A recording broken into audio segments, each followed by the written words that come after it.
Sir social మీడియాలో health awareness ఎంత fast గా పెరుగుతుందో అంతే ఫాస్ట్ గా హెల్త్ ప్రాబ్లమ్స్ కూడా పెరుగుతున్నాయి. ఎందుకంటారు?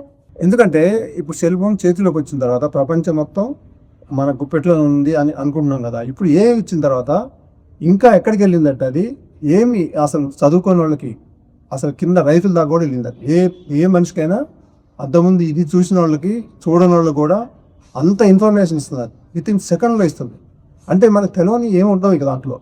కానీ ఇక్కడ కావాల్సింది ఏంటి? తెలుసుకోవటం కాదు ఇక్కడ కావాల్సింది, ప్రాక్టికల్గా చేయాలి కదా. అది ఏం చేస్తున్నారంటే అంతవరకే, అది చూడటం అదొక ఎంటర్టైన్మెంట్ లాగా తీసుకుంటున్నారు. ఆ హెల్త్ కూడా అది కాదు కావాల్సింది. ఇప్పుడు ఎందుకు అంటే ఇప్పుడు మీరు ఒకటి ఏదో చూశారు, ఆ రోజు నట్స్ ఏదో బాగుంటే దీనివల్ల ఏదో తగ్గిద్ది అంటారు. ఆ రోజు నట్స్ తింటారు. వ్యాయామం బాగుంటుంది, ఇంకో రోజు వ్యాయామం చేస్తారు. మళ్ళీ ఇంకో రోజు వాటర్ తాగమంటే అది ఒక రోజు చేస్తారు. మరి అన్నీ కలిపి చేయాలి కదా. మొత్తం ఒకేసారి 6 యాంగిల్స్ నుంచి మనం బాడీని కరెక్ట్ చేస్తేనే అన్ని వైపు నుంచి అటాక్ చేయాలి దాన్ని. అప్పుడే అది దిగి వచ్చింది, ఏ ప్రాబ్లమ్స్ అనేది తగ్గుతాయి.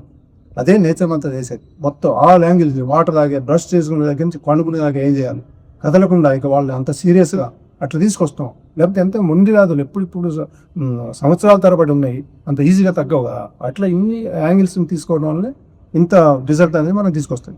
Sugar, BP, thyroid, obesity, hormone ప్రాబ్లమ్స్ని మందులు లేకుండా నేచర్ మంత్ర డైట్తో రివర్స్ చేసుకోండి. స్క్రీన్ మీద ఉన్న నంబర్లకు కాల్ చేసి జాయిన్ అవ్వండి.